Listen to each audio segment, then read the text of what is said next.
శ్రీమాత్రే నమః. సర్వేభ్యో భక్తిభ్యో నమో నమః. మరొక్కసారి జ్యోతిర్వాణి సత్సంగ కార్యక్రమానికి విచ్చేసిన మిత్రులందరికీ సాయంకాల అభివాదాలు. ఈరోజు మనం ఎప్పుడు చెప్పుకునే విధంగానే జ్యోతిషం నిత్య జీవితానికి సంబంధించి ఎలా ఉంది అనే దాన్ని మరొక్కసారి మళ్ళీ గుర్తు చేసుకుంటూ, రాబోతున్న దేవీ నవరాత్రులకి జ్యోతిషానికి మన నిత్య జీవితానికి ఉన్న సంబంధాన్ని మరొక్కసారి అందరం గుర్తు చేసుకోవాలని, అందరూ తమ జ్యోతిర్వాణి వినిపించాలని కోరుతున్నాను. మనకి తెలుసు, సనాతన ధర్మం అనేది మానవుడి నిత్య జీవితం ప్రకృతితో సమన్వయం చేసుకుంటూ సుఖవంతంగా ఆరోగ్యవంతంగా జరగడానికి ఒక నిర్దిష్ట జీవన విధాన క్రమాన్ని నిర్ణయించింది. ఆ ధర్మం ఆరంభించబడిన నాటి నుండి దేశ కాలమాన పరిస్థితులను అనుసరించి మార్పులు సంస్కరణలు చేసుకుంటూ వస్తూ ఉంది. ఈ సంస్కరణలు మేధోమథనంతో ఒక 1000 సంవత్సరాల క్రితం వరకు జరిగాయి. ఆ తరువాత జరగడంలో ఎన్నో చారిత్రక కారణాలు వచ్చి ఆ సంస్కరణలు మళ్ళీ జరగనందుకు ఈ రోజు కూడా మనం ఆనాటి ఒక 1000 సంవత్సరాల క్రితం నాటి ఈ సనాతన ధర్మ నిత్య జీవన విధాన నియమాలనే పాటించుకుంటూ వస్తున్నాం. ఆ కారణంగా ఈ కాలంలో మనకున్న బుద్ధితో ఆలోచించినప్పుడు, మనకు ఉన్నటువంటి పరిసరాలు, మనకు ఉన్నటువంటి శాస్త్ర పరిజ్ఞానంతో మనం పరికించినప్పుడు ఈ సనాతన ధర్మం చెప్పిన విషయాలు కొంచెం నమ్మడానికి ఇబ్బందికరంగా ఉంటున్నాయి. కానీ వాటిలో ఉన్న శాస్త్రీయత, ముఖ్యంగా ఈ మధ్య కాలంలో ప్రతి వాళ్ళు తరచి తర్కించి దాన్ని తెలుసుకునే ప్రయత్నం చేస్తున్నారు. ఆ విధంగా సనాతన ధర్మ పునరుద్ధరణకి బీజం పడింది, ఆ బీజం మొలకెత్తుతోంది. ఆ క్రమంలోని భాగంగానే మనం జ్యోతిర్వాణిలో కూడా కొన్ని విషయాలు, జ్యోతిషం విషయాలు, నిత్య జీవన విషయాలు కలగలిపి వాటి యొక్క విశేషాలు చెప్పుకుంటున్నాం. అలాంటి వాటిల్లో ఒకటి భారతదేశంలో పూజా విధానాలు. మనందరికీ తెలుసు, మనం సనాతన ధర్మం పాటించే వారిలాగా దాన్ని పాశ్చాత్యులు హిందూ మతం అన్నారు. ఆ హిందూ మతం అనేటువంటి వాళ్ళు అన్నటువంటి ఆ హిందూ మతం యొక్క ఆచార సాంప్రదాయాల ప్రకారం మనం కొన్ని పండుగలు చేసుకుంటాం, కొన్ని పూజలు చేస్తూ ఉంటాం. వాళ్ళకి ఎంతో ఈ మధ్య కాలంలో, ఇటీవలి కాలంలో వాళ్ళు తెచ్చుకున్నటువంటి వాళ్ళ మతాల ఆధారంగా, మత ధర్మాల ఆధారంగా వాళ్లకు దేవుడు ఒక్కడే అని, లేదా దేవుడు ఈ పలాని వాడే అని అలా అని వాళ్ళు అనుకుంటే, దానికన్నా భిన్నంగా, అంతకన్నా ఎంతో ఉన్నతంగా ఆలోచించి మన ఋషులు మనకు అందించిన విజ్ఞానంతో మనకి ఎంతో మంది దేవతలు ఉన్నారని, ప్రతి వాళ్ళకి మనం పూజలు చేస్తుంటామని మనల్ని వాళ్ళు అనడం సహజమవుతుంది. కానీ మనకున్న ఎంతో మంది దేవతలు దేని కారణంగా ఉన్నారు, ఎందుకు ఇంతమంది దేవతలు ఉన్నారు, అసలు ఎన్ని పూజా విధానాలు ఉన్నాయి మనకు అని మనం కనుక ఆలోచించినట్టయితే, భారతదేశంలో ఒక 1000 సంవత్సరాల క్రితం మనం వెళ్ళి చరిత్రను పరికించాల్సి ఉంటుంది. అప్పుడు భారతదేశంలో చిన్న చిన్న రాజ్యాలు సుమారు 356 దేశాలు ఏమో ఉండేవి. ఈనాడు మనకి 29 రాష్ట్రాలు అంటున్నాం, 30 రాష్ట్రాలు అంటున్నాం. ఆనాడు 350కి పైచిలుకు దేశాలు ఉండేవి, రాజులు ఉండేవాడు, రాజ్యాధినేతలు ఉండేవాడు, యుద్ధాలు జరిగేవి, అన్నీ జరిగేవి. కమ్యూనికేషన్స్ ఏట్లాగా లేవు ఆ రోజు. కానీ ఆనాటికి తగ్గట్టుగా ఆనాడు మంచి విజ్ఞానవంతంగానే ఉండేవి. ఆ సమయంలో ఈ మొత్తం జంబూ ద్వీపంలోని భరతఖండంలో పూజా విధానాలు ప్రాంతీయంగా ఉండేవి. ఒక్కొక్క ప్రాంతం వాళ్ళు ఒక్కొక్క రకంగా పూజలు చేసుకునేవాళ్ళు. ఆ పూజా విధానాలలో చాలా ముఖ్యమైనవి లేదా వర్గీకరించడానికి ఆధారంగా చేసుకోబడినవి 5 పూజా విధానాలు. ఆ 5 పూజా విధానాలలో ఒక పూజా విధానంలో శివుడు అంటే లయకారకుడైన రుద్రుడు, ఆయన రూపాలు, ఆయనకు సంబంధించిన పురాణ వాంగ్మయము ఇదంతా కలుపుకొని శివుడిని పూజించే విధానము ఒకటి. దాన్ని శైవము అంటారు. అదేవిధంగా విష్ణువుని ముఖ్యంగా పూజించే విధానాన్ని వైష్ణవం అన్నారు. ఈ ఇద్దరే కాకుండా ఈ ప్రకృతిని పరిరక్షిస్తూ ప్రకృతి కోసం అందరూ చేస్తున్నప్పుడు బ్రహ్మ పక్కన ఉన్నాడు, కానీ ప్రకృతిని పరిశీలించి ప్రకృతిని మనం మన కోసం చూసుకుంటున్నప్పుడు ఈ విష్ణువు శివుడు తర్వాత సూర్యనారాయణుడు వచ్చాడు. అందువల్ల సూర్యుడిని ఆరాధించడం కూడా ఒక విధానం అయింది. దాన్ని సౌరము అంట. ఈ మూడు అయిన తర్వాత కూడా ఇంకా మన దేశంలో భిల్లులు, ఆటవికులు ఎంతో మంది ఉండేవాళ్ళు, ఎంతో తెలివిగల వాళ్ళు కూడా ఉండేవాళ్ళు. వాళ్ళ యొక్క పరిశీలన ఆధారంగా గాణాపత్యము అని గణపతిని ఆరాధించడం ఉండేది. శైవము, వైష్ణవము, సౌరము, గాణాపత్యము అంటారు. ఇంకా తూర్పు భారతదేశంలో అక్కడి ప్రాంతాలలో ఈ శక్తి స్వరూపిణి అయిన దేవిని ఆరాధించేవాడు. అందువల్ల శక్తి ఆరాధన ఉండేది. ఈ విధంగా మనకి 5 రకాల పూజా విధానాలు ఉండేవి. ఎప్పుడైనా సహజం. ఈ రోజుల్లో కూడా మనం కొట్లాడుకుంటూనే ఉన్నాం. ఆ రోజుల్లో కూడా కొట్లాడుకున్నారు. నా పూజ మంచిది అంటే నా పూజ మంచిది, నా పూజ మంచిది. దేశం అంతా అల్లకల్లోలంగా సనాతన ధర్మంలోనే మళ్ళీ ఒక సివిల్ వార్ లాంటిది జరుగుతున్న ఆ సమయంలో ఈ భూమి మీద సనాతన ధర్మాన్ని రక్షించడానికి, సనాతన ధర్మాన్ని పునరుద్ధరించడానికి ఉదయించినటువంటి అవతార పురుషుడు సాక్షాత్ శంకరుడే అవతరించాడు. ఆయన పేరు మనం ఆదిశంకరాచార్య అంటాం. ఆయన దేశమంతా తిరిగి అన్ని విధానాలను వాళ్ళకి తెలియజేస్తూ, తాను తెలుసుకుంటూ, అన్నీ తెలుసుకుని చివరికి ఏమిటి అంటే అందరం కలిసి, అంతా ఒకటే, మనం అందరం కలిసి చేసుకోవాల్సిందే, అన్ని పూజలు చేయవలసిందే. ఎవరి ఇష్టానుసారం, ఎవరికి ప్రాధాన్యత ఉందో దాని ప్రకారం వాళ్ళని మాత్రం మధ్యలో పెట్టి, ఆ మిగిలిన 4 వాళ్ళని చుట్టుపక్కల 4 దిక్కులా పెట్టి పూజించండి అని మనకి పంచాయతన పూజా విధానాన్ని ఏర్పరిచారు. ఇది మన చరిత్ర, పూజా విధానాల చరిత్ర భారతదేశం. ఆ క్రమంలో మనకి పంచాయతన పూజ వచ్చినప్పుడు శివ పంచాయతనం, విష్ణు పంచాయతనం, సూర్య పంచాయతనం, శక్తి పంచాయతనం, గణపతి పంచాయతనం కూడా వచ్చాయి. అంటే ఏ పంచాయతనం పేరుతో ఉంటే ఆ దేవుడు మధ్యలో ఉంటాడు, మిగిలిన 4 ఆ చుట్టుపక్కల 4 దిక్కుల్లో పెడతారు. దానికి క్రమం అదంతా ఉంటుంది. ఆ విధంగా మన దేశంలో శంకరాచార్యుల యొక్క కృపతో, ఆయన కృషితో మనకి పంచాయతన పూజా విధానం వచ్చి అందరం ఏకమయ్యాం. ఆ ఏకం కావడానికి ఆయన ఎంత కష్టపడ్డారో మనకు తెలియదు. అప్పుడు ఆయన అందుకనే మనకి ఎన్నో విధాలైన పూజా విధానాలను మనకు ఆయన అందించాడు. అలా అందించినప్పుడు పూజా విధానాలు అసలు ఎందుకున్నాయి అందరికీ తెలియజెప్పాడు. మన ఆరోగ్యం కోసమే ఉన్నాయి. ఏ పూజా విధానం ఏ పూజలు ఎప్పుడు చేయాలి అంటే మన చుట్టూ ఉన్న వాతావరణాన్ని బట్టే చేసుకోవాలి.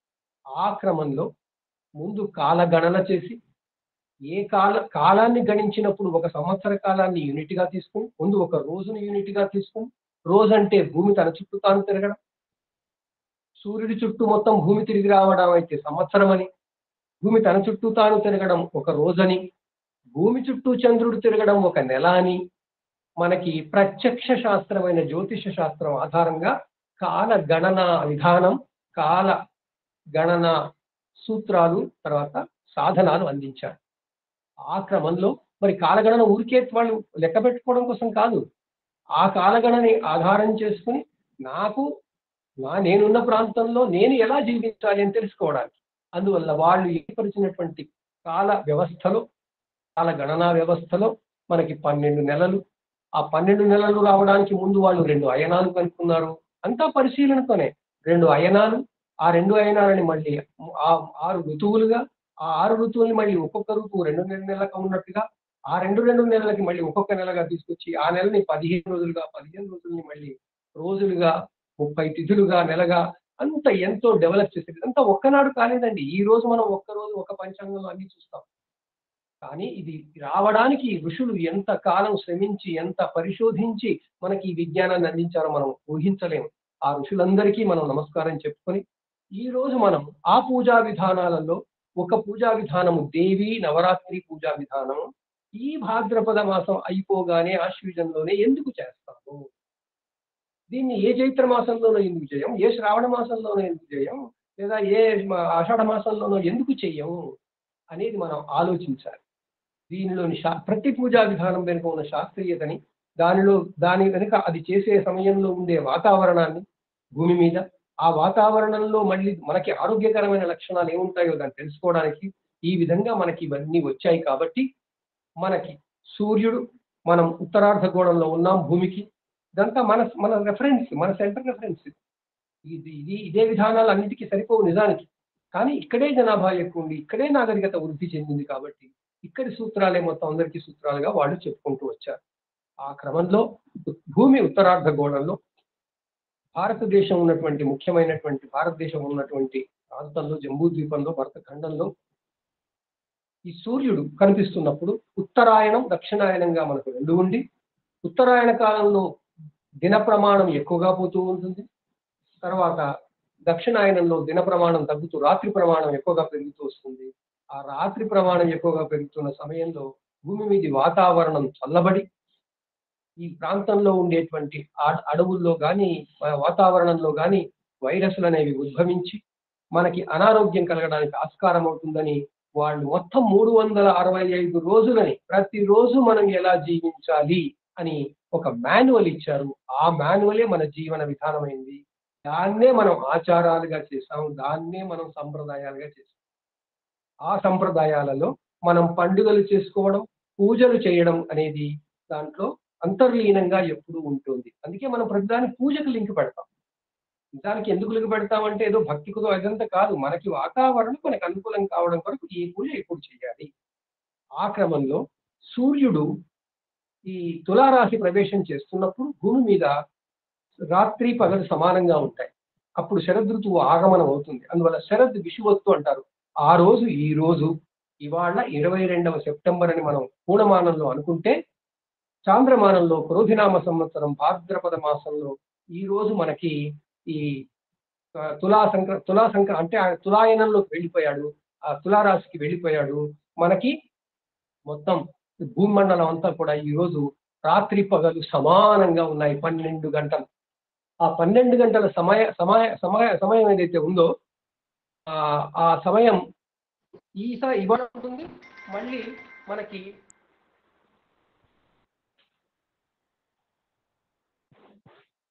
అవి మనకి మళ్ళీ మేషరాశిలో సూర్యుడు మళ్ళీ వెళుతున్నప్పుడు అప్పుడు మనకి వసంత ఋతువు వస్తుంది, వసంత విషువత్తు వస్తుంది. అప్పుడు సమానంగా ఉంటాయి. ఆ దివారాత్రాలు సమానంగా ఉండే వాటిని మనం ఈక్వినాక్స్ అంటాం, మన భాషలో విషువత్తు అంటాం. ఒకటి వసంత విషువత్తు, రెండవది మన శరద్ విషువత్తు. ఆ శరద్ విషువత్తు ఈ రోజు వచ్చింది. ఆ శరద్ విషువత్తుకి మనం ఈ రోజు ఆ సూర్యదేవుడికి నమస్కారం చేసుకుంటూ, శరద్ విషువత్తు వస్తున్నప్పుడు మనం ఏమేం చెయ్యాలి, మరి అది రాకముందు ఏం చెయ్యాలి? కర్కాటకంలోకి సూర్యుడు ప్రవేశించగానే మన శరీరంలో మార్పులు రావడం మొదలవుతాయి కాబట్టి అప్పుడు మనకు విద్య ప్రసాదించిన, విజ్ఞానం ఇచ్చిన ఋషులందరినీ తెలుసుకోవడానికి గురు పూర్ణమితో ఆరంభించి ఆ వర్షకాలం అయిపోవస్తుంది. వర్షాకాలం ఉంటూ చెట్లన్నీ చిగురించి కొత్త ఆకులు వచ్చినప్పుడు హరితాళిగా వ్రతం చేసుకుని, ఆ తర్వాత భూమి ఆకర్షణ శక్తికి సంబంధించిన ఏదో, ఎందుకంటే సింహరాశి ఉత్తర ధ్రువం దగ్గర ఉంది కాబట్టి అక్కడికి సూర్యుడు వచ్చినప్పుడు ఏదో ఆకర్షణ శక్తుల్లో మార్పులు వస్తాయి కాబట్టి ఆ సూర్యు చంద్ర భూమి ఆకర్షణ శక్తుల్లో మార్పులన్నీ భాద్రపద గణపతి నవరాత్రులుగా గణపతి నవరాత్రులు చేసుకుని, ఆ తర్వాత మన పాలపుంతలో ఉన్నటువంటి గెలాక్టిక్ సెంటర్ ఏదైతే విష్ణు నాభి ఏదైతే ఉందో ఆ విష్ణు నాభికి సంబంధించిన ఆ భావనతో అనంత పద్మనాభుడి వ్రతం చేసుకుని ఈ తులా సంక్రమణం జరిగే ముందు మనం మొత్తం సెట్ అయి కూర్చుంటాం పూజలు చేసుకుంటూ. ఆ పూజా విధానంలో తర్వాత 15 రోజులు పితృదేవతల కోసం చేసుకుని, ఆ పితృదేవతల తర్వాత అమ్మవారి కోసం శక్తి ఆరాధనగా దేవీ నవరాత్రులు తెచ్చుకున్నాం. ఈ విధంగా భాద్రపదం అయిపోగానే దేవీ నవరాత్రులు, అవి అయిపోగానే విజయదశమి, అవి కొన్ని పండుగలు, ఉత్సవాలు. ఆ తరువాత మళ్ళీ మనకి ఆశ్వయుజం అయిపోగానే కార్తీకంలో మళ్ళీ నక్తాలు, శివ పూజ, దామోదరుని పూజ, అది కాగానే మార్గశిరంలో మళ్ళీ విష్ణు పూజ, పుష్యమాసంలో మళ్ళీ మనకి ఉత్తరాయణం ఆరంభం కాబోదే సూచనలు వస్తుంటాయి కాబట్టి మళ్ళీ అప్పుడు అతి చలిగా ఉన్నప్పుడు అప్పుడు ధనుర్మాస పూజలు, ఆ తర్వాత మళ్ళీ మనకి ఉత్తరాయణం, మకర సంక్రాంతి, ఆ తర్వాత మళ్ళీ మనకి భీష్మ ఏకాదశి, రథ సప్తమి, అన్నిటికీ మొత్తం భూమండలం చుట్టూ, భూమండలం సూర్యుని చుట్టూ తిరగడమే ఆధారంగా మనకి పండుగలు వచ్చాయి. ఆ పండుగలన్నీ చేసుకుంటూ, ఆ పూజలన్నీ చేసుకుంటూ మనం ఆరోగ్యవంతంగా ఉండాలని ఋషులు కాంక్షించారు. అది అంతా అందుకే జ్యోతిష వాంగ్మయంతోనే మన జీవన విధానం కూడా ముడిపడి ఉంది. ఆ విషయాలన్నీ మనం చెప్పుకోవడానికి ఈ చిన్న ఉపోద్ఘాతాన్ని ఇచ్చి, నేను మన అందరి మిత్రుల్ని దయచేసి మీ అనుభవాలతో జ్యోతిషం నిత్య జీవితంలో ఇలా పండుగల రూపంలో, పర్వాల రూపంలో మనకి ఎలా మార్గదర్శనం చేస్తుందో అందరూ తమ అనుభవాలతో చెప్పి, ఈ దేవి నవరాత్రి పూజా ఉత్సవాల గురించిన, పూజల గురించినటువంటి విషయాలు, విశేషాలు కూడా చెప్పాలని అందరినీ సవినయంగా ప్రార్థిస్తున్నాను. దయచేసి ముందుకు రండి. సమాజంలో అందరి కోసం ఇది మనం చెప్పుకోవాల్సినటువంటి దీన్ని మనం మొదలు పెట్టుకుందాం. 2-3 కాల్స్ వస్తున్నాయి కాబట్టి డిస్టర్బెన్స్ వస్తుంది, ఏమనుకోవద్దు. మొదలు పెట్టండి ఎవరైనా సరే మిత్రులు.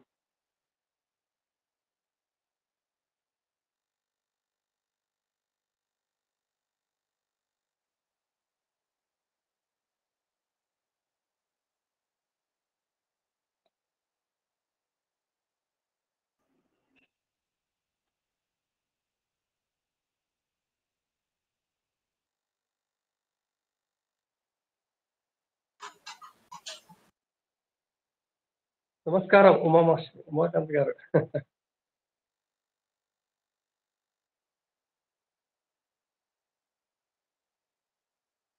రండి, ముందుకు రండి, చెప్పండి. నేను మీ అందరి వరకు చిన్న ప్రెజెంటేషన్ కూడా PDF గా పెట్టి పంపించాను.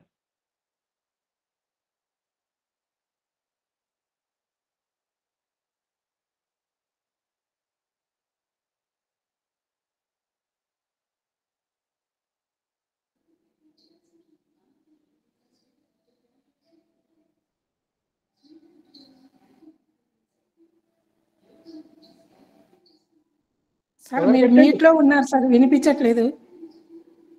సారీ. యా, ఇప్పుడు వినబడుతోందండి? వినబడుతుంది. శాస్త్రి గారికి, కమలాకర్ శర్మ గారికి, పెద్దలందరికీ నమస్కారాలు.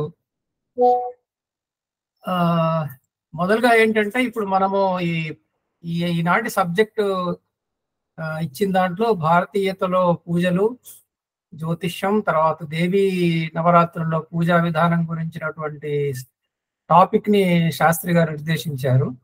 సో ఇప్పుడు దానికి సంబంధించిన దాంట్లో నేను జ్యోతిష్యం పార్ట్లోకి ఎక్కువ వెళ్ళటం లేదు, కానీ మిగతా భారతీయత పూజలు, తర్వాత దేవీ నవరాత్రి పూజలకు సంబంధించిన దాని వరకు నేను లిమిట్ అవుతున్నాను. మనకి ముఖ్యంగా ఏంటంటే, ఇప్పుడు శాస్త్రి గారి ఇంట్రొడక్షన్ లో ఈ పూజా విధానాలు ఇవన్నీ కూడా ఎలా మనకు వచ్చాయి, వాటి వెనక ఉన్నటువంటి శాస్త్రీయత, ఆదిశంకరాచార్యుల వారు మనందరినీ ఎలా సమైక్యంగా ఒక ఆధ్యాత్మిక పథనంలో మనని ఉంచారు అనేటువంటి విషయాలు వారు చాలా చక్కగా చెప్పారు. ఇప్పుడు మనం ఈ పూజా విధానం గురించి కనుక చూసినట్లయితే, భారతీయతలో మొదలు అంటే చాలా కాలం క్రితం, 1000 సంవత్సరాల క్రితం మనకి ఈ పూజా విధానం కంటే కూడా యజ్ఞాలు, యాగాలు ఎక్కువగా ఉండేవన్నమాట. ఈ యజ్ఞాలు, యాగాలు మనకి రామాయణ కాలం నుంచి కూడా కనబడతాయి. దశరథ మహారాజు పుత్రకామిష్టి యాగం చేయడం, జనక మహారాజు సీతారాముల కళ్యాణం కంటే ముందు యాగం చేయడం, ఇవన్నీ కూడా మనం రామాయణంలో చూసాం. ఆ తర్వాత రాముల వారి పట్టాభిషేకం సందర్భంగా కౌసల్యమాత విష్ణుమూర్తిని ఆరాధించి పూజలు చేసినట్టుగా మనకి రామాయణంలో చెప్పబడింది అన్నమాట. అదే సందర్భంలో బాలకాండలో వాల్మీకి మహర్షి ఏం చెప్పారంటే, అయోధ్య నగరంలో ఎత్తైన దేవాలయాలు ఉన్నాయి, చాలా ఎత్తైన దేవాలయాలు, వాటిలలో చాలా రెగ్యులర్ గా పూజలు జరుగుతుండేవనేటువంటిది వాల్మీకి మహర్షి చెప్పారన్నమాట.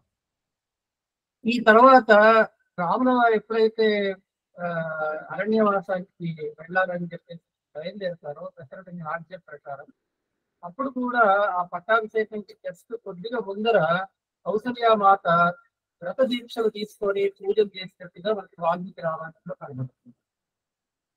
తర్వాత అరణ్యవాసానికి వెళ్ళే క్రమంలో అక్కడ గంగా నదిని దాటేటప్పుడు సీత అమ్మవారు అక్కడ గంగానదికి పూజలు కొన్ని చేస్తూ అందులో ఆవిడ కొన్ని పవిత్రమైనటువంటి పదార్థాలు వదులుతూ కాశీనగరం గురించి తర్వాత మణికర్ణికాది ఘట్టాల గురించి వివరిస్తూ అక్కడ ఈ పూజలన్నీ కూడా నేను వచ్చి చేస్తాను తర్వాత సక్సెస్ఫుల్ గా ఈ అరణ్యవాసం ముగించుకుని వచ్చిన తర్వాత అనేటువంటి ప్రస్తావన ఆమె చేసినట్టు కూడా మనకు కనబడుతుంది అన్నమాట.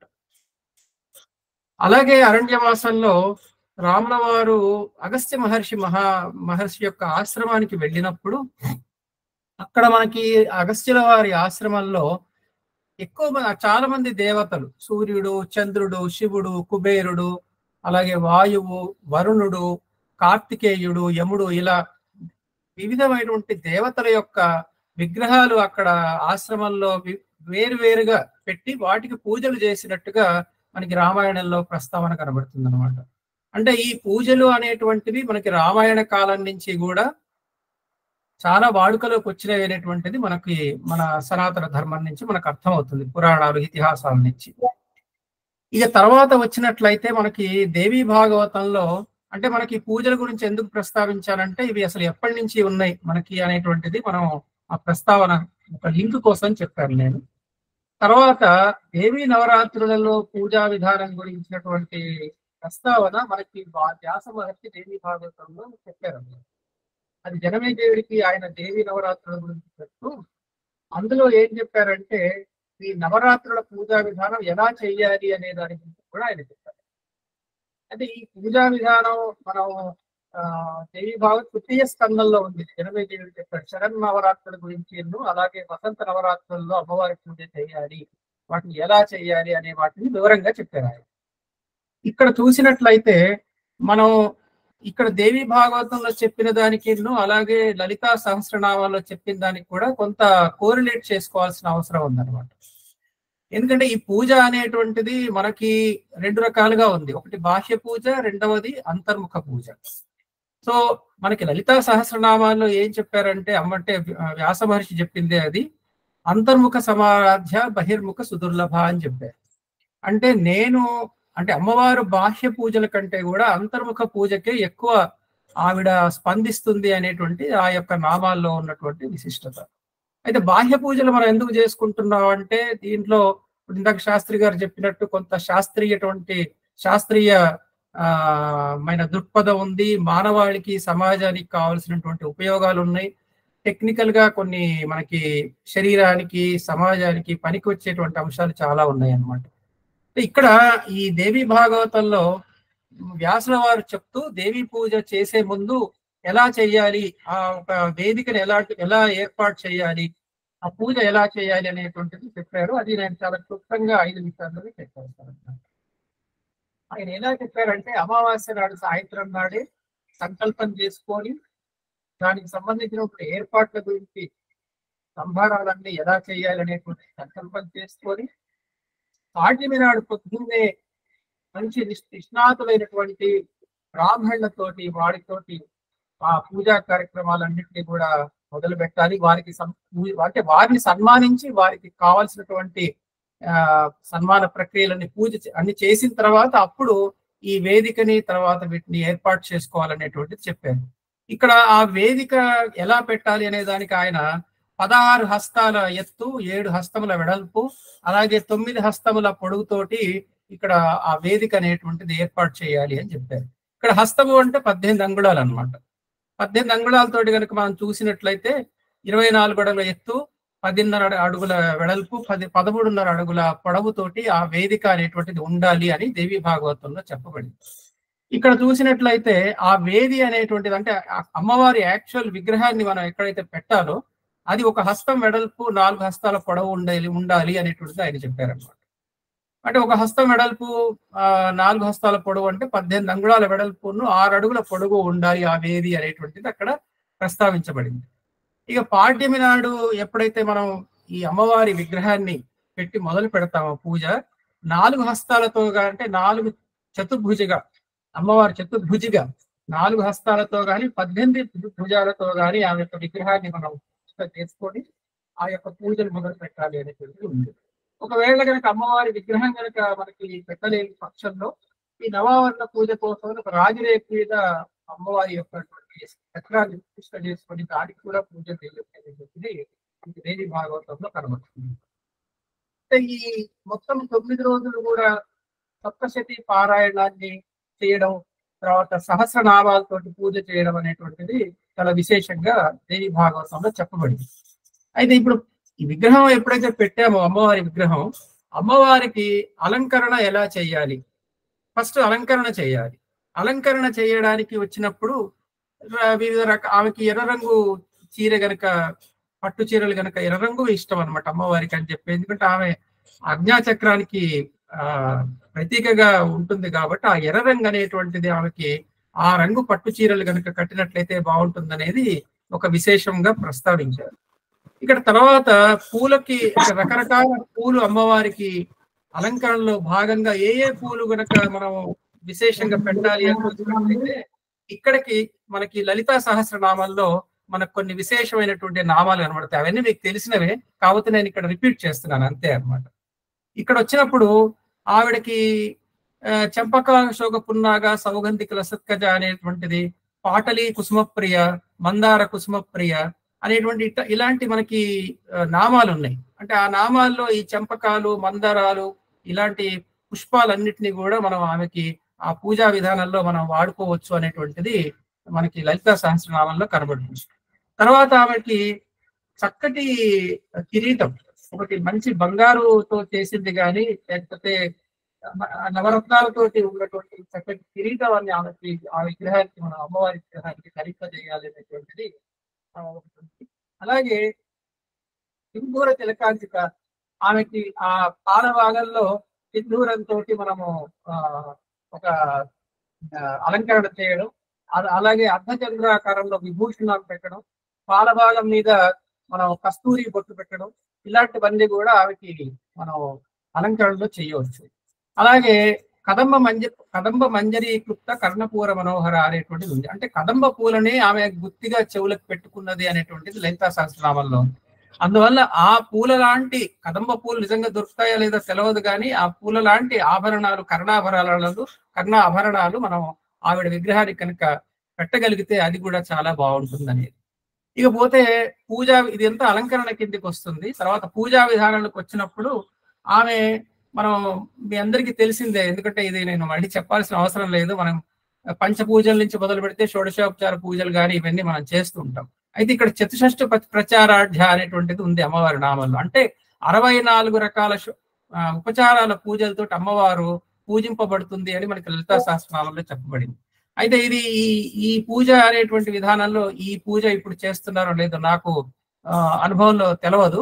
కానీ ఈ నామం ద్వారా అమ్మవారికి 64 రకాల ఉపచారాలతో పూజ చేయాలి అనేటువంటిది మనకి చెప్పబడింది అన్నమాట. ఇక పోయినట్లయితే ఆమె సువాసినర్చన ప్రీత అని కూడా ఆమె నామాల్లో ఉంది. అంటే సువాసినులు గనక ఆవిడని పూజించినట్లయితే ఆవిడ చాలా తృప్తి పడుతుంది అనేటువంటిది మనకి ఇందులో ఉన్నటువంటి విషయం లలితా సహస్రనామంలో చెప్తారు. ఇకపోతే అమ్మవారికి నివేదనకు వచ్చినప్పుడు ఇక్కడ కూడా మనకి లలితా సహస్రనామం ఒక సూచిగా, ఒక దిక్సూచిగా మనకి కొన్ని సూచనలు ఇస్తుందంట. అందులో ఏం చెప్పబడిందంటే పాయసాన్న ప్రియ, అమ్మవారికి ఇష్టమైనటువంటి నివేదనలో పాయసాన్న ఒకటి, తర్వాత గుడాన్న ప్రీత మానస అనేటువంటి నామం కూడా ఉంది. అంటే గుడాన్నం అంటే చక్కెర పొంగల్ అనమాట. నెక్స్ట్ వచ్చేసినప్పుడు ఆవిడకి మధుప్రీత అనేటువంటిది ఒక నామం ఉంది. మధు అంటే ఇక్కడ తేనె అని అర్థం అనమాట. ఇది మధు అనేటువంటిది వామాచారులు దీన్ని వేరే రకంగా తీసుకొని వేరే పదార్థాలను ఆమెకి నివేదన చేస్తూ ఉంటారు. కానీ మన సనాతన ధర్మం పాటించే వాళ్ళం అందరం కూడా మనం తేనెని ఆమెకి ప్రసాదంగా మనం నివేదించవచ్చు అన్నమాట. ఇకపోతే మాధ్వీ పానలస మత్త అనేటువంటి నామంలో ఉంది. ఇక్కడ కూడా వాళ్ళు వామాచారులు ఏం చేశారంటే ఈ మాధ్వీ పానలస మత్త అంటే అమ్మవారు, మాధ్వి అంటే కూడా మధు అనేటువంటి అర్థం ఉందన్నమాట. అంటే అది అలాంటి పదార్థాలు తీసుకొని ఆమె మత్తులో ఉంటుంది అని ఒక రాంగ్ ఇంటర్ప్రిటేషన్స్ చేశారనమాట. అందువల్ల అది కరెక్ట్ కాదు. యాక్చువల్గా ఏంటంటే మాధ్వి పానలస మత్త అంటే ఆమెకి ఈ తేనె అంటే ఇక్కడ మధు అంటే ఇంకోటి సూర్యరశ్మి అనేటువంటిది కూడా ఒకటి అర్థం వస్తుంది అనమాట. ఈ సూర్యరశ్మిని గ్రహించి అమ్మవారు ఆ యొక్క పరవశంలో ఉంది అనేటువంటిది కూడా ఇక్కడ ఈ నామానికి మనం అర్థం చెప్పుకోవచ్చు. ఇంకోటి ఏంటంటే ముద్గౌదనాసక్త చిత్త అనేటువంటిది ఉంది. ముద్గౌదనాసక్త చిత్త అంటే ముద్గౌదనం అంటే పెసరపప్పుతో చేసినటువంటి నివేదనం అన్నమాట. అది కూడా అమ్మవారికి మనం నివేదనంగా పెట్టవచ్చు అన్నమాట. హరిద్రాన్నేకరస్య అంటే ఇక్కడ హరిద్రాన్నం అంటే పులిహోర. ఈ పులిహోరను కూడా అమ్మవారికి మనం నివేదనలో పెట్టవచ్చు.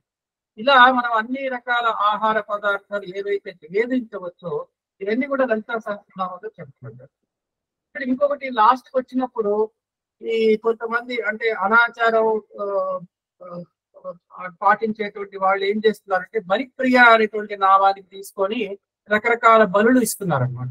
ఈ జంతు బలులు కానివ్వండి అవన్నీ కూడా యాక్చువల్ గా అవన్నీ నిషేధం. ఇక్కడ బలిప్రియ అంటే బలి అనేటువంటిది వాళ్ళు దానికి రాంగ్ అర్థం తీసుకోవడం జరిగేది అనమాట.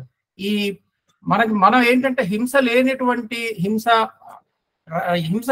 లేనటువంటి మనం పూజా విధానమే మనం పాటించాలి అమ్మవారి పూజా విధానంలో, కానీ వేరే రకంగా కాదనేటువంటిది మనం సవినయంగా మనందరికీ తెలుసుకోవాల్సిన అవసరం ఉంది. అయితే ఇప్పుడు ఈ పూజల తర్వాత అమ్మవారికి సామగాన స్తోత్రాలు అనేటువంటివి కూడా ఆమెకి మనం నివేదించాలి. ఈ ఎందుకంటే ఆమెకి సామగాన ప్రియ, స్తోత్ర ప్రియ, స్తుతిమతి అనేటువంటి నామాలు లలితా సహస్రనామంలో ఉన్నాయి. కాబట్టి ఈ సామగాన స్తోత్రాలతోటి మనం ఆమెకి పూజ చేసుకుంటూ శృతి సంస్కృత వైభవ శృతుల్ని కూడా ఆమె చాలా ఇష్టంగా ఆమె ముందు కనుక మనం పఠించినట్లయితే అవి కూడా బాగుంటుంది అనేటువంటిది ఈ పూజలో ఉంది. ఇకపోతే వ్యాసుల వారు ఇక చివరికి వచ్చినప్పుడు ఇంకేం చెప్పారంటే ఈ నవరాత్రి పూజలలో కుమారి పూజ చేయమని చెప్పారు. ఈ కుమారి పూజ అన్నప్పుడు 2 సంవత్సరాల వయసు నుంచి 10 సంవత్సరాల వయసు వరకు ఉన్నటువంటి బాలికల్ని మనం అమ్మవారి యొక్క ప్రతిరూపంగా తీసుకొని వాటిని గనక మనం ఆ బాలికల్ని అమ్మవారిగా ఊహించుకొని మన మనసులో ప్రతిష్ఠించుకొని మన యొక్క పూజలు చేసినట్లయితే దానికి అమ్మవారు చాలా సంతోషిస్తున్న స్వయంగా వ్యాస మహర్షి వారు కలుగుతారు. ఇందులో క్లుప్తంగా నేను అంటే ఇందులో 2 రకాలు ఉన్నాయి. ఒకటి ఏంటంటే ఆధ్యాత్మికమైనటువంటి తృప్తి కోసం, ఒకటైతే పారమార్థికమైనటువంటి దృష్టితోటి కూడా కొంత మనకి ఇందులో చెప్పడం జరిగింది. ఏం చెప్పారంటే కుమారి పూజ అనేటువంటిది 2 సంవత్సరాల అమ్మాయిని కనుక పూజ చేసినట్టయితే కుమారి పూజ అవుతుంది. అది దారిద్ర్యం, దుఃఖం, శత్రు వినాశనం చేస్తుందని చెప్పారు. 3 సంవత్సరాల అమ్మాయిని కనుక పూజ చేసినట్లయితే త్రిశక్తి, 3 సంవత్సరాల అమ్మాయిని త్రిశక్తి, త్రిమూర్తి అంటారనమాట. ధర్మార్థ కామ మోక్షాలు కలగడం, పుత్ర పౌత్రాధికం కావడం అనేటువంటిది ఈ పూజ ద్వారా లభిస్తుంది అనేటువంటిది చెప్పడం జరిగింది. 4 సంవత్సరాల అమ్మాయిని కళ్యాణి అని అంటారు. ఈ కళ్యాణి యొక్క పూజ వల్ల ముఖ్యంగా రాజులు చేసేవాళ్ళు. ఇది కళ్యాణి పూజ వల్ల యుద్ధాలలో విజయం కలగడం కోసం ఆ కాలంలో ఈ కళ్యాణి పూజని 4 సంవత్సరాల అమ్మాయికి పూజ చేసేవాళ్ళు. ఇకపోతే 5 సంవత్సరాల అమ్మాయిని రోహిణి అంటారు. ఈ 5 సంవత్సరాల అమ్మాయి కనుక అమ్మవారిలాగా మనం పూజ చేసినట్లయితే రోగాల నుంచి ఉపశమనం లభిస్తుంది, అంటే ఆరోగ్యం సిద్ధిస్తుంది అనేటువంటిది చెప్పడం జరిగింది. ఇక 6 సంవత్సరాల అమ్మాయిని కాళిక అని అంటారు. కాళిక యొక్క పూజ మనం కనుక ఈ నవరాత్రుల్లో చేసినట్లయితే శత్రునాశనం జరుగుతుంది. అంటే ఎవరైతే కోర్టు సమస్యలతో బాధపడుతున్నారో, ఏ శత్రువులతో ఎవరన్నా ఇబ్బంది పడుతున్నారో వాళ్ళు కనుక ఈ పూజ చేసినట్లయితే ఆ పారమార్థికమైనటువంటి లాభం జరుగుతుంది అనేటువంటి చెప్పబడింది. ఇక 7 సంవత్సరాల అమ్మాయిని చండిక అంటారు. ఈ 7 సంవత్సరాల అమ్మాయి యొక్క పూజ వల్ల ఐశ్వర్యం, ధనం పారమార్థికంగా జరుగుతుంది అనేటువంటిది చెప్పబడింది. 8 సంవత్సరాల అమ్మాయిని శాంభవి అని పిలుస్తారు. ఈ పూజ వల్ల దుఃఖం, దారిద్ర్యం, తర్వాత వీటన్నిటి నాశనం జరుగుతుంది. మనం ఏదన్నా ఒక కార్యక్రమం తలపెట్టినట్లయితే దాంట్లో విజయం చేకూరుతుంది అనేటువంటి చెప్పడం జరిగింది. ఇక 9 సంవత్సరాల అమ్మాయిని దుర్గా అంటారు. ఈ దుర్గా పూజలో గనక మనం చాలా శ్రద్ధాభక్తులతో చేసినట్లయితే పరలోకలో ఒక సుఖం లభిస్తుంది అని. అంటే పరలోక సుఖం అంటే ఇక్కడ ఒక మోక్షప్రదాయిని అనేటువంటి మనం దాన్ని ఆ విధంగా అర్థం చేసుకుంటాం.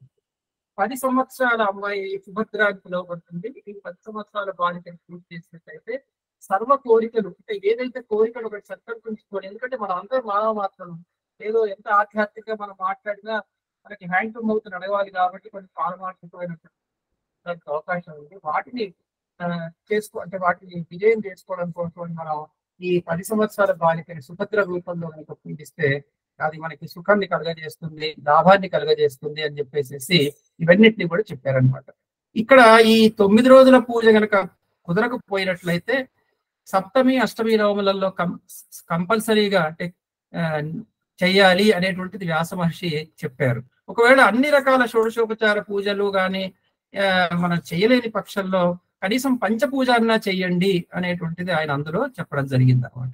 కాబట్టి ఇది మనము మనందరికీ ఒక షేర్ చేసుకున్నట్లయితే బాగుంటుంది ఈ వేదిక ద్వారా అని నేను మీ ద్వారా విన్నవించుకుంటున్నాను. నమస్కారం. ఉమాకాంత్ గారు చాలా చాలా ధన్యవాదాలు సార్. మంచి ఇన్ఫర్మేషన్ ని కావాల్సిన తీరుగా, కావాల్సినంతగా, కావాల్సిన సమయానికి అందించారు. చాలా చాలా ధన్యవాదాలు సార్. చాలా చాలా ధన్యవాదాలు. ఇంకా మిగతా వ్యక్తులు దయచేసి ముందుకు రండి.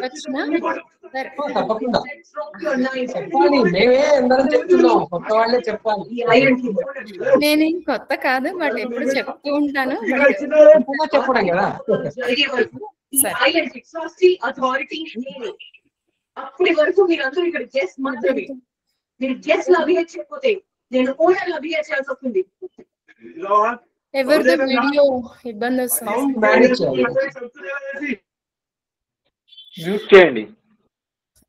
జ్యోతిర్వాణి సమూహానికి నమస్కారం. శ్రీమాత్రే నమః.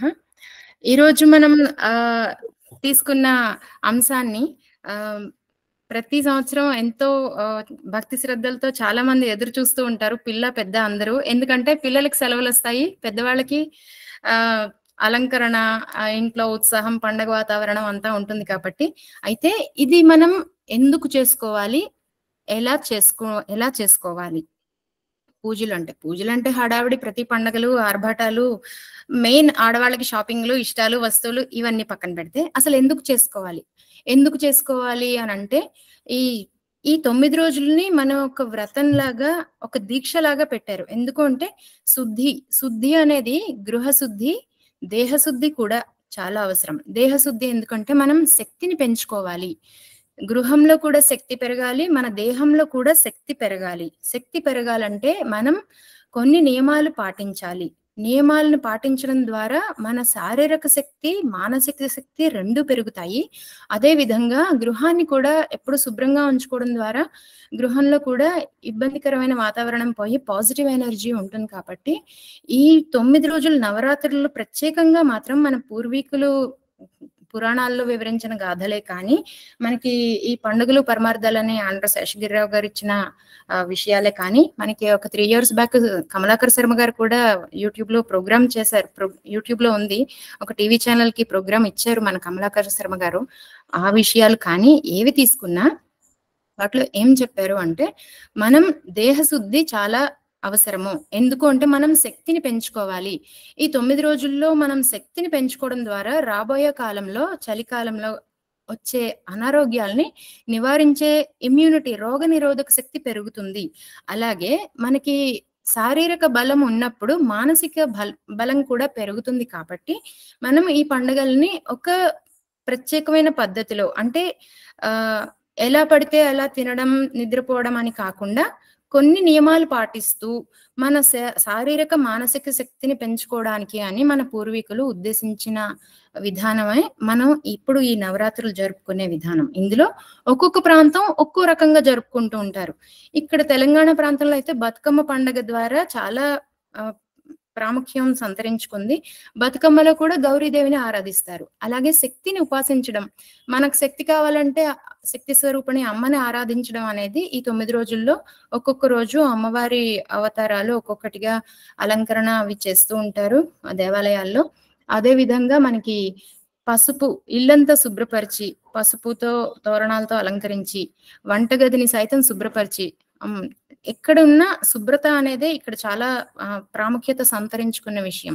ఎందుకంటే శుభ్రత ఉన్నప్పుడే అనారోగ్యాలు రాకుండా ఆరోగ్యకరమైన వాతావరణం ఉంటుంది. కాబట్టి అది కూడా సాత్వికమైన ఆహారం తినడం, సాత్వికమైన నివేదనలు అమ్మవారికి సమర్పించడం, సాత్వికమైన నివేదనల్లో మనకి చాలా సులువుగా జీర్ణమయ్యే ఆహార పదార్థాలు అవి మన బతుకమ్మ పండుగ జరుపుకునే విధానంలో కూడా ముద్దపప్పు బతుకమ్మ, అటుకుల బతుకమ్మ, సద్ది బతుకమ్మ, ఇవే ఉంటాయి. ఇవన్నీ సాత్విక ఆహారానికి సంబంధించినవి. చాలా రకాల పువ్వులు అవకాశం దొరుకుతాయి కాబట్టి రకరకాల అలంకరణలతో పసుపు ముద్దలు చేసి చుట్టూలా పూరు పేర్చి అమ్మవారికి బతుకమ్మ పాటలు పాడి రోజు ఆడవాళ్ళు గౌరీదేవిని ఆరాధిస్తూ పాటలు, ఆటలు, నృత్యాలతో కాలం గడిపే ఒక విధానం అయితే, దీక్షలు తీసుకుని దీక్షల్లో వాళ్ళు వాళ్ళ శక్తి, దేహశక్తిని అనుసరించి వాళ్ళ ఇంట్లో పరిస్థితులకి అనుగుణంగా వాళ్ళకి తగిన శక్తిని అనుసరించి పారాయణలు చేసుకుని వాళ్ళ ఇష్టమైన రీతిలో పారాయణలు ఇంకా హోమాలు చేసుకునే వాళ్ళు కూడా ఆ విధి విధానాలు పాటిస్తూ వాళ్ళ శక్తిని పెంచుకునే అవకాశాన్ని ఈ 9 రోజుల్లోనే అందరూ ఎంతో కొంత ప్రయత్నపూర్వకంగా శక్తిని పెంచుకునే విధానాన్ని అనుసరించే విధానమే ఈ పండగలు మనకి. సో వీటిలో ఏ రకంగా ఎవరి శక్తిని అనుసరించి వాళ్ళు ఎలా చేసుకుంటారు అనేది చూస్తే, వాళ్ళు మనకి పెద్దవాళ్ళు చెప్పిన విధానంలో రోజు 2 పూటల స్నానం చేయడం, ఎంత కుదిరితే అంతవరకు సాత్వికాహారం తీసుకుంటూ అమ్మవారికి ఏదైతే నివేదన చేస్తామో అది మాత్రమే తీసుకుని ఉండిపోవడం చాలా మంది చేస్తూ ఉంటారు. అలా అని ఒకళ్ళు చేశారని ఇంకోళ్ళు చూసి వాళ్ళు ఇంత ఉపవాసాలు చేశారు మేము చేయలేదు అయ్యో అనుకుంటూ, ఇప్పుడున్న కాల పరిస్థితుల్లో బీపీ షుగర్లు ఉన్న వాళ్ళు ఎలాంటి ఉపవాసాలు అవి చేయకూడదు. సాత్వికాహారం వాళ్ళ శరీర అవసరాలకు అనుగుణంగా రెగ్యులర్ ఇంటర్వల్స్ లో తీసుకుంటూ పారాయణలు తప్పకుండా చేసుకోవాలి. పెద్ద పెద్ద హోమాలు పూజలు చేయలేము అనుకునే వాళ్ళు పారాయణలు అయితే తప్పకుండా చేసుకోవచ్చు. పారాయణకి ఏ రకమైన నిబంధనలు ఉండవు కాబట్టి పారాయణ ఎలాంటి కండిషన్ లో అయినా చేసుకోవచ్చు కాబట్టి పారాయణలు తప్పకుండా చేసుకోవాలి, మన శక్తిని పెంచుకోవాలి కాబట్టి. అదే విధంగా మనకి ఇంట్లో పడుకోవడానికి కూడా ఎక్కువసేపు పడుకుంటాము, ఏదో ఒకటి తింటూనే ఉంటాము అనేలా కాకుండా వీలైనంత తక్కువ, శరీరానికి ఎంత అవసరమో అంతే తింటూ నిద్ర కూడా ఎంత అవసరమో అంతే శయనం నిద్ర కేటాయించి మిగతా సమయం అంతా దైవారాధన, దైవ చింతనతో మనం గడిపినట్లయితే ఈ నవరాత్రులని మనం చాలా శక్తిని నిజంగా పెంచుకునే ఆలోచనలో ఉన్నామా లేదా అని ఎప్పటికప్పుడు ఏ రోజుకి ఆ రోజు చెక్ చేసుకుంటూ ఉండాలి. దసరాలు కదా, ఈ రోజు ఏ షాపింగ్కి వెళ్ళాలి, రేపే సినిమా చూడాలి, దిస్ ఇస్ ఎంజాయ్మెంట్ టైం అని అనుకుంటే మాత్రం అది పొరపాటే అవుతుంది. అది ఈ తరం పిల్లల్లో కొంతమందికి తెలియకపోయినా పెద్దవాళ్ళు తెలియజేయాలి. ఆ రకంగా తెలియజేయడం వల్ల దసరా అంటే మన శక్తిని పెంచుకోవాలి, శక్తిని పూజించడం ద్వారా మనం శక్తిని పెంచుకోవాలి అనే అవగాహన ఈ తరం పిల్లల్లో కలిగిస్తే వాళ్ళు తప్పకుండా వాళ్ళు కూడా తెలుసుకుంటారు. ఈ రోజుల్లో పిల్లలు అందరూ తెలుసుకోవడానికి చాలా ఉత్సాహం చూపిస్తున్నారు కాబట్టి మనం ఎన్ని సెలవులు వాళ్ళకి ఇచ్చారు కాబట్టి రోజుకు ఒక అరగంట, ఉదయం ఒక పావుగంట, సాయంత్రం ఒక పావుగంట అయినా అమ్మవారికి స్తోత్రాలు చదవడమో శ్లోకాలు చదవడమో మనం చెప్పగలగాలి. చెప్తే వాళ్ళు కూడా తప్పకుండా పాటిస్తారు. అది కాకుండా ఎలాగో చాలా యాక్టివిటీస్ ఉంటాయి, చాలా గుళ్ళు గోపురాలు అన్నిట్లో, వాటికి కూడా పంపించి చూపించాలి పిల్లలకి. అంతే తప్ప ఎప్పుడు షాపింగ్ మరోటి అవి ఎలాగూ ఉంటాయి ఎప్పుడు కూడా. పిల్లలతో అంటే అందరూ అన్ని రకాలు చేయలేరు కదా, పిల్లల్ని హ్యాండిల్ చేస్తూ ఇంట్లో పనులు చేసుకునే వాళ్ళు పిల్లలకి బయట చూపిస్తూ ఉండాలి. సాయంత్రం పూట అమ్మవారి అలంకారాలు, బతుకమ్మ ఆడే విధానము తెలంగాణ వాళ్ళైతే, అదే వేరే రాష్ట్రాల వాళ్ళైతే వాళ్ళ ప్రాంతాల్లో ఏది ఇంపార్టెన్స్ ఉంది అది తెలియాలి. అదే కాకుండా మన పూర్వీకులు మన ఇంటి ఆచారం ఏం చేశారు. కొంతమంది గౌరీదేవిని పూజిస్తారు, 3 రోజులు వ్రతం చేస్తారు, కొంతమంది 5 రోజులు వ్రతం చేస్తారు, కొంతమంది 7 రోజులు దీక్ష తీసుకుంటారు. సో ఎవరి శక్తిని అనుసరించి వాళ్ళు దీక్షలు తీసుకుంటుంటే అవి పిల్లలకు కూడా కొంతవరకు తెలిసేలాగా పెద్దవాళ్ళు చెప్పాలి. ఏది పద్ధతి ఏది కాదు, ఎందుకు ఇంత సాత్వికమైనదే తినాలి, సెలవులే కదా మనకి నచ్చింది తినచ్చు అని కాకుండా ఇలా తింటే ఏంటి ఉపయోగం, ఎక్కువగా తింటే ఏంటి నష్టం అనేవి పిల్లలకి చెప్తూ ఉంటే అర్థమవుతాయి. ఇక పారాయణల విషయంలో అందరికీ తెలిసిందే, ఎవరి శక్తిని అనుసరించి వాళ్ళు చేసుకోవాలి కాబట్టి మెయిన్ శక్తిని సంతరించుకోవడం అనేది ఈ పండుగలో ముఖ్య ఉద్దేశం.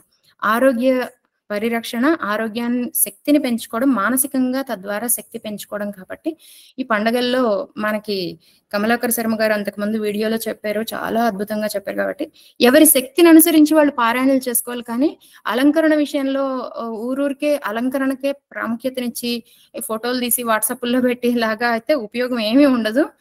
దానికోసం ఒకళ్ళు అలా చేశారు నేను ఇలా చేయాలి, ఆ సామాన్ ఏదో దేవాలని రోజులన్నీ తిరుగుతూ సమయాన్ని వృధా చేసుకుంటే ఎవరేం చేయలేము. ఈ యూట్యూబ్లు హడావిడికి పోకుండా మనకి ఎంత వస్తుందో అమ్మవారి స్తోత్రాలు చదువుకోవడం, మనం ఏది నివేదన చేయగలమో చాలా సులువుగానే ఉండే నివేదన చేసే పదార్థాలు సులువుగా వండుకునేలాగే ఉంటాయి. అతి సరళమైనవి. అవి చూసుకుంటూ మనం మన శక్తిని అనుసరించి మనం ప్రయత్నం చేస్తే తప్పకుండా మన శక్తి పెరుగుతుంది. ఇందులో అందరికీ తెలుసు ఈ విషయాలు, కానీ ఒకసారి మళ్ళీ పునరావలోకనం చేసుకుందామని ఒకసారి చెప్పాను. ధన్యవాదాలు నాకు ఈ అవకాశం ఇచ్చినందుకు. చాలా మంచిదమ్మా విరజ గారు, చాలా మంచి విషయాలు, చాలా సాత్వికంగా అమ్మవారు చెప్పినట్టుగానే చెప్పేవారు. అమ్మవారే మీరు సాక్షాత్ ఇవాళ విరజ అంటే అమ్మవారే కూడా. అయ్యో థ్యాంక్ యూ సార్. ధన్యవాదాలు, చాలా చాలా ధన్యవాదాలు. ఇంకా ముందుకు రండి. నమస్కారం అండి, నేను మాలతిని మాట్లాడుతున్నాను. చెప్పండి. శ్రీ గురుభ్యో నమః. వాయిస్ కొంచెం. శ్రీ గురుభ్యో నమః, శ్రీమాత్రే నమః, శ్రీకృష్ణ పరబ్రహ్మణే నమః. దేవీ నవరాత్రులు పూజా విధానము మామూలుగా సంప్రదాయ పూజా విధానము. మనకి నవరాత్రులు అనేవి సంవత్సరానికి 4 వస్తాయి. విషువత్తు వచ్చినప్పుడల్లా వసంత విషువత్తుకి వసంత నవరాత్రులు, ఆ తర్వాత దాన్ని ఏ నవరాత్రులు అంటారో నాకు సరిగ్గా తెలియదు, జ్ఞాపకం లేదు పేరు. ఆ శరన్నవరాత్రులు మనకి ఆశ్వేజ మాసంలో, ఇక్కడ భూమి తిరుగుతూ చంద్రుడు తిరిగే సమయంలో చంద్రుడు భూమికి చాలా దగ్గరగా వస్తాడు. అందుకని శరత్కాలపు వెన్నెల అని వెన్నెలకు కూడా చాలా ప్రాముఖ్యత. అమ్మవారు 16 కళల్లో ప్రతిరోజు దినదిన అభివృద్ధి చెందుతుంది అని మనం లలితా సహస్రంలో చదువుతాం. పుస్తకాల్లో కవులు కూడా ఎంతో ఇదిగా వర్ణించారు. అమ్మవారు పాడ్యమి నుంచి మొదలుపెట్టి అమావాస్య రోజు కూడా అమ్మవారికి అభిషేకం చేస్తారు. ఆ తర్వాత పాడ్యమి నుంచి 9 రోజులు వ్రతంలాగా, ఒక దీక్షలాగా, ఇప్పుడు విరజ గారు చెప్పారు, ఉమాకాంతరావు గారు చెప్పారు, చాలా వివరాలు చెప్పారు. ఈ 9 రోజుల్లో శక్తిని మనం ఇప్పుడు ఏదన్నా ఉంది అంటే, ఏదన్నా పంపించారు శాస్త్రి గారు అంటే అందులోంచి డౌన్లోడ్ చేసేసుకోవాలి అనుకుంటాం. అలాగా వాతావరణంలో అమ్మవారి శక్తి విపరీతంగా ఉంటుంది. ఆ శక్తిని మనలోకి గ్రహించుకోగలిగితే అది తర్వాత మనం ఎంతగానో మనకి పనిచేస్తుంది. ఆ శక్తి తీసుకోవడం అంటే ప్రకృతి ఆరాధన, అమ్మవారిని ధ్యానం చేయడం. ఈ పారాయణల వల్ల, ఇప్పుడు విరజ గారు చెప్పారు, స్తోత్రాలు చదవడం వల్ల, ధ్యానంతో అమ్మవారిని ఆరాధించడం వల్ల, అవి పంచపూజలు కావచ్చు, షోడశోపచారాలు కావచ్చు. దేవాలయాల్లో అక్కడ అయితే చతుషష్ఠి ఉపచారాలు కూడా చేస్తారు, 64 రకాల ఉపచారాలు చేస్తారు. మహా అద్భుతం. మనం ఇంట్లో అన్ని రకాలు చేయలేము, దేవాలయంలో చేసినట్టు అన్ని రకాల అలంకరణలు చేయలేము. ప్రసాదాలు చేసినా అదంతా తినేవాళ్ళు ఉండాలి, ప్రసాదాలు సాత్వికంగా ఉండాలి. ప్రతిరోజు అన్నం ప్రసాదం ఖచ్చితంగా ఉండాలి. అన్నంలోనే అమ్మవారికి శాకాన్నం చాలా ఇష్టం.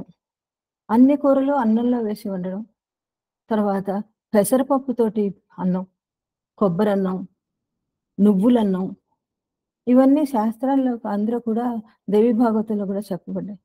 ఇలాగా సాత్వికాన్నం మాత్రమే ఉండాలి. తర్వాత 9వ రోజు ఖచ్చితంగా గారెలు ఉండాలి. అమ్మవారికి చాలా ఇష్టం అంటారు, ఎందుకంటే మినుములోంచి మనకి ప్రోటీన్స్ ఎక్కువ వస్తాయి, శక్తి ఎక్కువ వస్తుంది. ఆ రోజు ఆయుధ పూజ చేస్తారు. ఆయుధాలంటే ఏంటి? మనకి ఈ దేవీ పూజలో, ప్రకృతి ఆరాధనలో ప్రకృతి నుంచి మనం శక్తిని తీసుకోవాలంటే మనం మామూలుగా చెప్పుకుంటాం మహాలక్ష్మి, మహాసరస్వతి, మహాకాళి. ఇచ్ఛాశక్తి, జ్ఞానశక్తి, క్రియాశక్తి. ఇచ్ఛాశక్తి మన సంకల్పం, జ్ఞానశక్తి మన సంకల్పానికి అది ఎలా నెరవేర్చుకోవాలో కావలసిన జ్ఞానాన్ని మనం అమ్మవారి దగ్గర నుంచి మనం గ్రహించుకోవడం. తర్వాత క్రియాశక్తి, దాన్ని ఎలా ఆచరణలో పెట్టాలి. ఏదైనా మనం అంటే మన ఫీల్డ్లో మనం ఏదైనా రాయాలి, చదవాలి అనుకుంటే దానికి కావాల్సినవి ఏంటి? ఓ పుస్తకం, ఓ పెన్ను. పెన్నే మన ఆయుధం. ఏ వృత్తి చేసే వాళ్ళకి అది ఆయుధాలు. ఆయుధ పూజ చేస్తారు తప్పనిసరిగా. పుస్తకాలు మూలా నక్షత్రం రోజు, సప్తమి రోజు మనం చదువుకునే పుస్తకాలు అమ్మవారి దగ్గర పెట్టి పూజ చేసినప్పుడు, సరస్వతి అమ్మవారి దగ్గర ఆ 3 రోజులు ఆ పుస్తకాలు తీయకూడదు. మనం ఆ రోజుల్లో 3 రోజుల్లో మనం మనసులో మనం విడిగా పారాయణ చేసుకోవాలి తప్పించి ఆ దేవుడి దగ్గర పెట్టిన పుస్తకాలు, అమ్మవారి దగ్గర పెట్టిన పుస్తకాలు తీయకూడదని ఒకసారి పూజ ఆచార్యులు సుబ్రహ్మణ్యం గారు చెప్పారు. 3 రోజులు అయిన తర్వాత వాటిని తీసుకోవాలి తప్పించి ఆ 3 రోజులు వాటిని అక్కడి నుంచి కదపకూడదు అని. సో పుస్తక పూజ, సరస్వతి అమ్మవారి పూజ చేసుకోవడం, పెన్నులు పెట్టుకోవడం, అంటే ఆ పెన్ను ద్వారా మనం ఎంతో విలువైన మాటలు రాయగలగాలి. ఎవరిని ఇబ్బంది పెట్టకుండా, ఎవరి మనసులు నొప్పించకుండా రాయగలిగే మాటలు, సమాజాన్ని మార్చగలిగే మాటలు రాయగలగాలి అనే ఉద్దేశంతో పూజ చేసుకొని అప్పుడు పెన్నులు పిల్లలకి పంచిపెట్టడం, మనం వాడుకోవడం. ఈ పుస్తక పూజల వల్ల మనకి విపరీతమైన జ్ఞానం వస్తుంది. అంటే మనం పుస్తకాన్ని పూజ చేస్తున్నాం అంటే అది మన సంప్రదాయం. వాటిని మనం ఎంతో గౌరవిస్తున్నాం. పంచపూజలు అయినా మినిమం చేయాలి. పంచపూజలు అంటే ఏంటి? పంచభూతాలకు సంబంధించిన పంచపూజలు.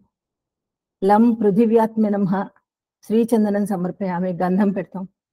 హం ఆకాశతత్వాత్మే నమః, పుష్పం పరికల్పయామి, పువ్వుని పెడతాం. ఎం వాయుతత్వాత్మికాయ నమః, ధూపమాఘ్రాపయామి అని ధూపాన్ని చూపిస్తాం. ఇప్పుడు వచ్చే ధూపాలు రకరకాల అగరత్తులు దొరుకుతున్నాయి. అవన్నీ కూడా విషపూరితాలై ఉంటున్నాయి. వాటిని వెలిగించడం వల్ల ఇంట్లో పొల్యూషన్ ఏర్పడుతోంది. చక్కగా కాస్త సాంబ్రాణి ధూపం వేస్తే ఇల్లంతా కూడా అద్భుతమైన వాసన వస్తుంది, పరిమళంగా ఉంటుంది. అమ్మవారికి కూడా ఎంతో ఇష్టంగా ఉంటుంది సాంబ్రాణి కానీ గుగ్గిలం కానీ. దానికోసమని విడిగా అది వేసుకోవాల్సిన ఏర్పాటు ముందే చేసి పెట్టుకోవాలి. రం వహిని తత్వాత్మిక దీపం పరికల్పయామి, ఇక్కడ అగ్నిని పూజ చేస్తున్నాం. వం అమృత తత్వాత్మిక నమః, అమృత నైవేద్యం పరికల్పయామి. నైవేద్యం ఏది పెడతామో, ఏది వండుతామో అదే నైవేద్యం. ఏది అమ్మవారికి పెడతామో అదే మనకి ప్రసాదం. అంటే పూజల్లో మనం షోడశోపచార పూజల్లో కూడా మనం ఏం చేస్తున్నాం? మనకి మనం ఎక్కడికన్నా వెళ్తే మనని ఎలా అవతల వాళ్ళు గౌరవించాలనుకుంటున్నాం అదే పూజలు దేవుడికి చేస్తున్నాం. ధ్యాయామి ఆవాహయామి సింహాసన సమర్పయామి. మనం వెళ్ళినప్పుడు ఎవరన్నా మన ఇంటికన్నా వెళ్తే గంటేయకుండా మన పిలిచి కూర్చోబెట్టాలని మనం ఎలా అనుకుంటామో అలాగే దేవుణ్ణి పిలిచి కూర్చోబెట్టాలి. ఆ ఆసనం వేయాలి. తర్వాత కాళ్ళు కడుక్కోవడానికి నీళ్లు, మొహం కడుక్కోవడానికి నీళ్లు, అలాగా అన్ని ఉపచారాలన్నీ వరుస పెట్టి ఆ 16 ఉపచారాల్లో అవే ఉంటాయి. అంటే ఏవి మనకి కావాలో అవే మనం చేస్తున్నాం. కనీసం ఏమీ లేకపోతే ఎంత బీదవాళ్ళైనా పత్రం పుష్పం ఫలం తోయమన్నట్టు నీళ్ళైనా నైవేద్యం పెట్టండి అని చెప్తారు. నీళ్లు లేకుండా మన శరీరంలో 70% నీళ్లే ఉంటాయి. నీళ్లు లేకుండా ఏ రోజు గడవదు, గొంతు ఆరిపోతూ ఉంటుంది నీళ్లు లేకపోతే. సో నీళ్ళైనా ఖచ్చితంగా మనం నైవేద్యం పెడితే దాని ఇది వేరు. సో దీనికి వీలైతే గంగాని తెచ్చుకొని, గంగా వాటర్ తెచ్చుకొని, గీతా ప్రెస్ వాళ్ళు గంగా వాటర్ పెద్ద 1 లీటర్ బాటిల్ 50 రూపాయలకి అమ్ముతారు. అది శుద్ధమైన గంగా వాటర్. అది తెచ్చుకుని ఇంట్లో పెట్టుకుంటే ఒక్క చుక్క మామూలు నీళ్ళలో కలుపుకున్న, పంచపాత్రలో నీళ్ళలో కలుపుకున్న అది గంగా వాటర్ కిందే మనం పరిగణించవలసి వస్తుంది. గంగామాతని చెప్పుకోవడం, గంగని వాడుకోవడం, అమ్మవారిని పూజ చేసుకోవడం, గంగాదేవిని పూజ చేసుకోవడం. ఈ పూజల వల్ల మనకి శక్తి వస్తుంది. ఆ శక్తిని తర్వాత ఈ నవరాత్రుల్లో పూజ చేయడం వల్ల వచ్చే శక్తిని ఇంకా ఆ సంవత్సరం అంతా వాడుకోవడానికి మనకి వీలవుతుంది. అన్ని పనులు మనసు ఇందాక విరజ గారు చెప్పినట్టు మనసు శుద్ధ అవుతుంది, శరీరం శుద్ధ అవుతుంది, ఇల్లు శుద్ధ అవుతుంది. ఆ